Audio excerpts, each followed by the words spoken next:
this is a continuation of my last blog lecture for my social psychology class. Last time we started discussing social thinking or social cognition in terms of our social self. How do we form a social self or how do we understand ourselves in terms of a social context? We define self according to this as having four functions. First is that self allows us to understand or it gives us knowledge of who we are or how do we see our structure. The second one is the self allows us to make plans, decides, or goals, or this is what we call self-control. That's the third one is about how do we present or make an impression in public. So we're talking about their impression management. And the last one is how do we see ourselves more positively. So we're talking about their our self-esteem.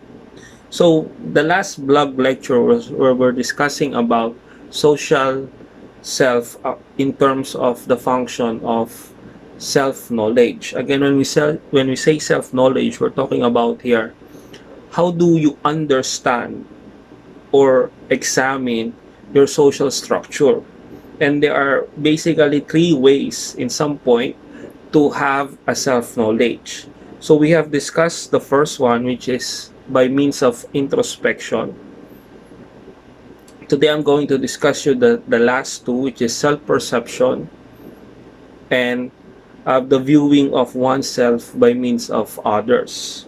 So let's recall first. The last time we were discussing about introspection. Again, when we say introspection, you're talking about inward looking or examining your thoughts, feelings, or behavior by means of somehow asking the question why, finding the reason why you have this thinking, thoughts, or behavior. And one way to do it is by means of doing self-awareness or applying the self-awareness theory. When you say self-awareness, we're talking about here focusing on yourself, giving more attention on yourself. And as you give focus or attention, you tend to compare or match your current situation as of now to your internal standards, internal sets of values, or somehow your ideal self. Now, the question is here is that does your current situation, your current thoughts, feelings, or behavior match your ideal standard as of this point? If it match, meaning to say there will be no problem. You're on the right track, kumbaga. But if your current behavior doesn't match your ideal to at some point, meaning to say there is a need for you to change, or if you can handle it, there's a tendency that you avoid or you run from it. So let's say, for example, you have this ideal self of yours that you see yourself as successful, somehow always a professional in the future.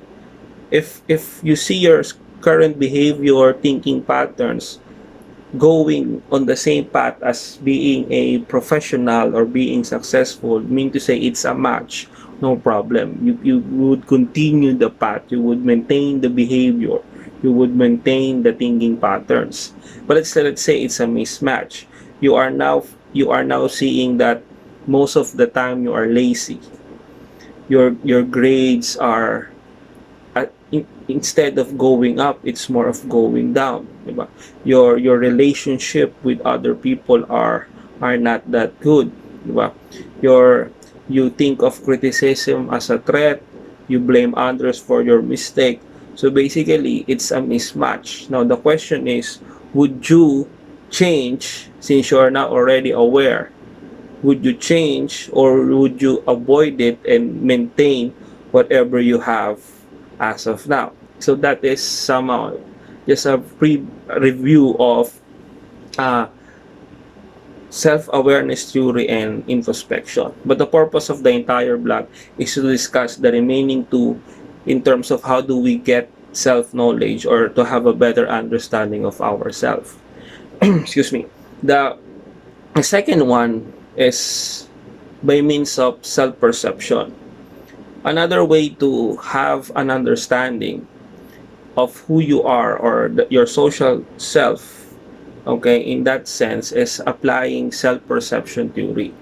Self-perception theory states that when you are uncertain or unsure about your thoughts or feelings, you can use your behaviors, you can observe your behaviors to make inferences or to verify your thoughts and feelings. So that definition sounds loaded, but what do I mean? Actually, we do self perception in the sense that somehow we apply it on everyday living. In what way? When we tend to observe other people's behavior or actions on certain situation, diba, there's a tendency for us to make inferences, to make conclusions, or to give labels, or to give attribution. Why do they behave like that? Why do they act in such a way? Diba? For example, let's say that you are in public, then you see two persons shouting at each other. Definitely, by seeing those two people shouting at two persons shouting at each other, you make inferences, diba? You make a certain conclusion. Why are they doing that? So what's the behavior? The behavior is shouting. So when you see two persons shouting at each other, what can you conclude? You could say that they are right now having a problem with each other. Definitely may problema silang dalawa. Or you could say that baka the other one bumped to the other. That's why it caused tensions already. Something like that. So there is a conclusion based on the observed behaviors. Another example, let's say you're walking in the park, then you see someone alone sitting on the bench park crying. So what's the behavior? What's the situation? The sound, the crying, being alone. Definitely you make, based on that observation of yours, you make what? You make a conclusion, you make a label, you attribute something. Definitely you could say the person has somehow sort of a problem, personal problem, work problem, diba? Or we could say that the person is being broken-hearted. Or you could say that the person as of now is in physical pain. That's why he or she is crying. So, as we observe other people's behavior, we make conclusions. We make what? We make inferences. Same goes with ourselves. If you don't really sure, if you don't somehow still confused, sorry. If you're still confused of, or somehow you're uncertain, or you're unsure of your current thoughts and feelings, the best way for you to somehow verify or to assure yourself, why are you thinking, why do you have your thoughts like this, why do you have thoughts like this, why do you feel like this, is you can observe your own behavior, diba? But observation of behavior here is not simply as a behavior. Meaning to say, you have to really observe and examine not just behavior, but the consistency of patterns of behavior, patterns of thinking. Remember, thinking is a form of behavior, diba? You have to observe that. You have to see that, diba? Kasi it goes like this eh. Kasi usually in psychology kasi there's a saying na I believe in this, that what you think, or what is your thoughts or feelings, is what you behave, diba? What comes in the mind, or okay, what do you feel as of the moment, results to certain behavior. But perception theory kasi, self-perception theory is an opposite of that.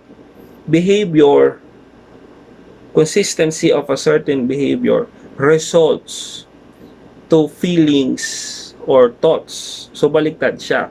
Okay? If you could see in the illustration, baliktad siya dun sa sa explanation na yon. Kaya nga, if you're unsure of your thoughts or feelings, your motivations as of this moment, or certainly about yourself, you observe your behavior. You observe the patterns, the consistent behavior that you do every day. And somehow it could verify why do you have these thoughts or feelings. One way to use self-perception theory as at this point is somehow to know your motivations. Diba? The thing is, motivation is a hard thing to understand in oneself. Why are you motivated? Why do you do certain reasons for these things? Diba? Why you behave in certain these things? When you say motivation kasi, it's a push or a drive to behave on a certain manner, to behave in a certain way, or why do you engage on certain activities as of this moment. Okay, so the thing is with motivation, that why is it so hard to understand to a point, because we are somehow both internally and externally motivated. So what do I mean by that? Motivation kasi is a factor, eh. It's a factor of, or it's a product of mind, of our thoughts as in our everyday living, eh, diba? Kaya somehow it's internal in a sense. When you say kasi internal, it's what you call intrinsic motivation. When you say intrinsic motivation, you engage on a certain behavior, or you engage on a certain activity, you have this desire because you are pushed by a certain internal factors. And these internal factors are what? Personal satisfaction, enjoyment, interest, or because you see the activity or the behavior challenging. It's opposite of the external. When you say external, I'm talking about your extrinsic motivation. Meaning to say, the desire or the drive to engage on certain behavior or activity is because you are pushed by an external factor or an external force. Such as what? Usually these are rewards, such as monetary rewards, or rewards we get from other people, like fame, recognition, appreciation. Diba? So, how do this works? They say kasi, maintaining a high level of intrinsic something that is inside intrinsic motivation, research shows that it tends to give more positive outcome to an individual. It leads to more persistent individual. It leads to a more hardworking individual, satisfied, or it produces more quality of work. That's based on the research. If you're gonna compare the two, but to understand this, let's give an example. Let's say, reflect on my question. Usually naman ganito eh. Reflect on my question. Do you really love your chosen field or course as of the moment? Let's say you're confused as of that. Kasi naman ang point ng self-perception.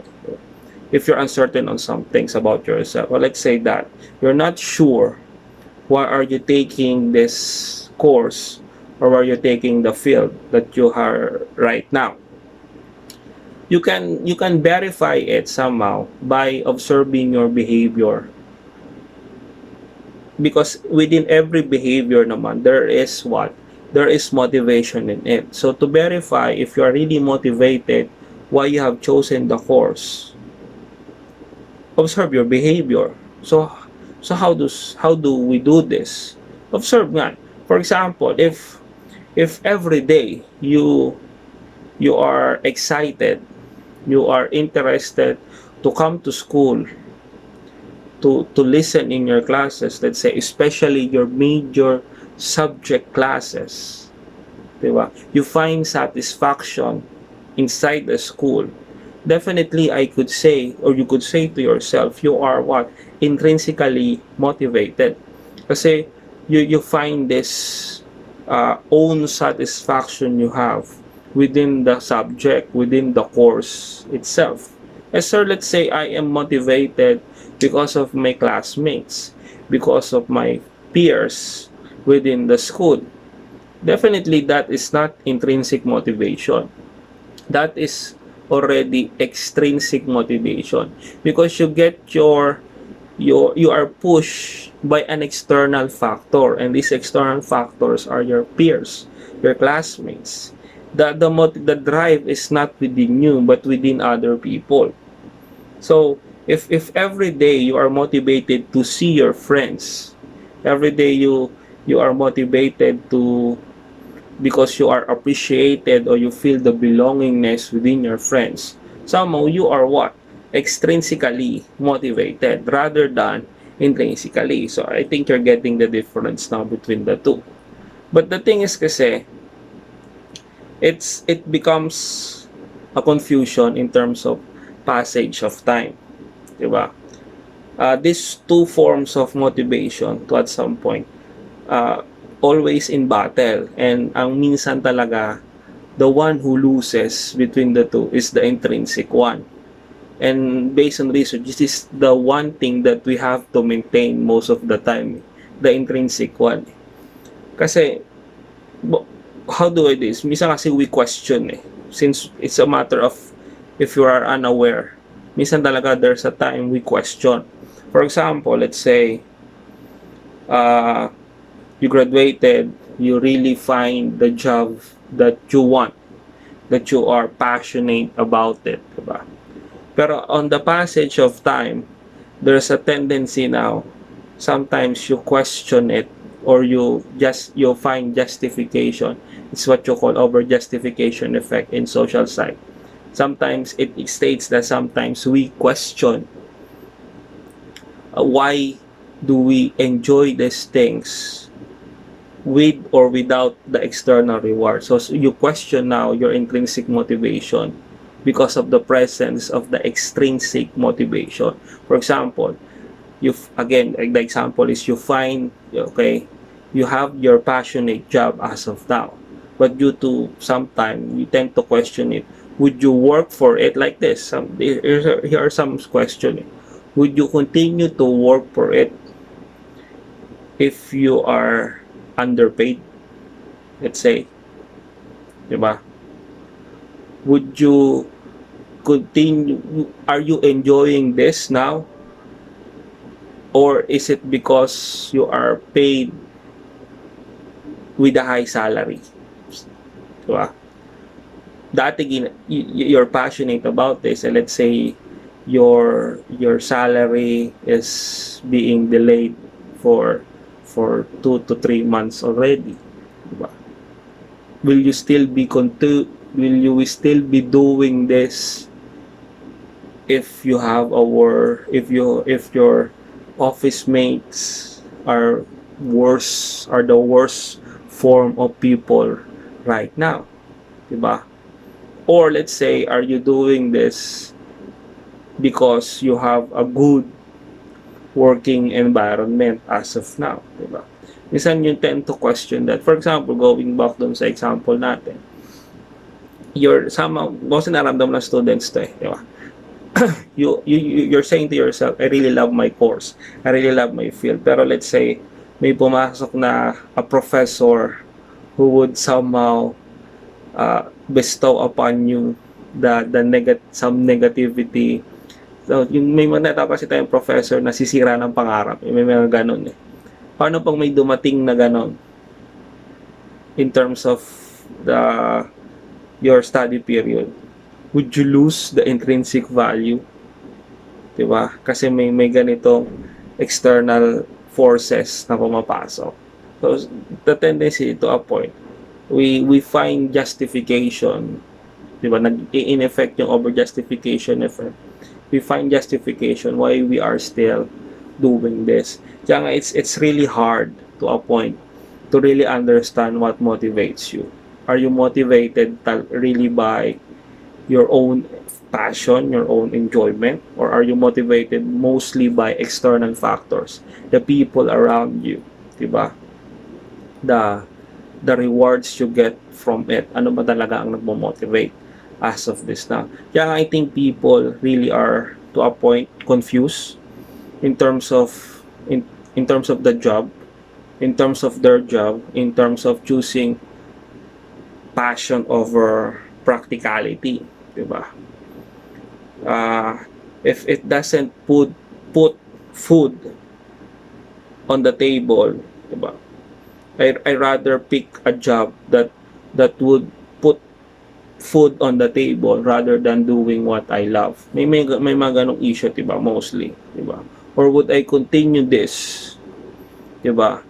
Regardless of a low salary paid, regardless of a worse boss, regardless of a worse workmate, worse workplace. I'll be doing this because this is what I love. This is what I enjoy. This is what I'm passionate about.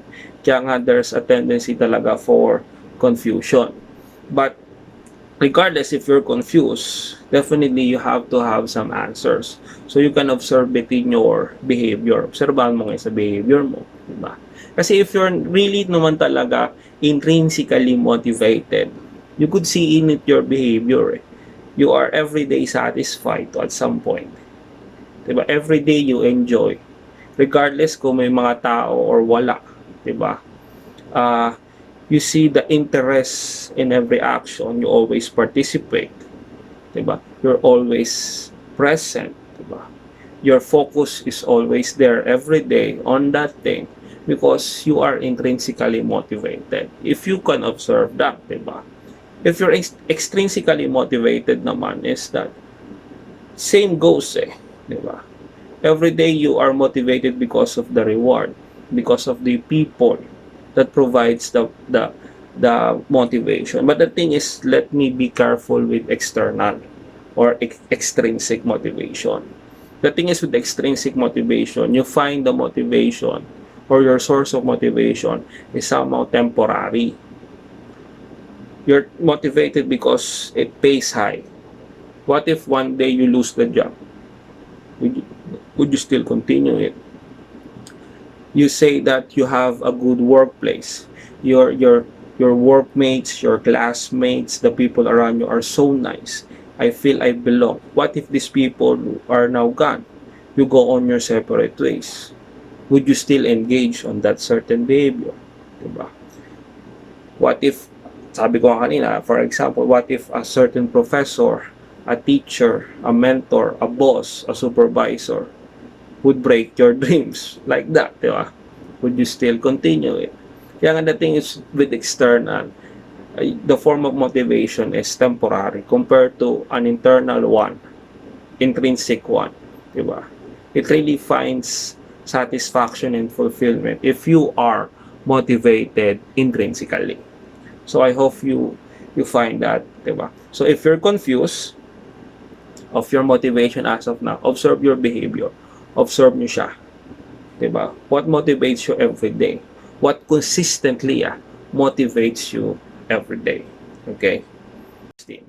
So again, if you have questions about the lecture, you can post it on the comment sections so we could have an interaction about this, especially to my class.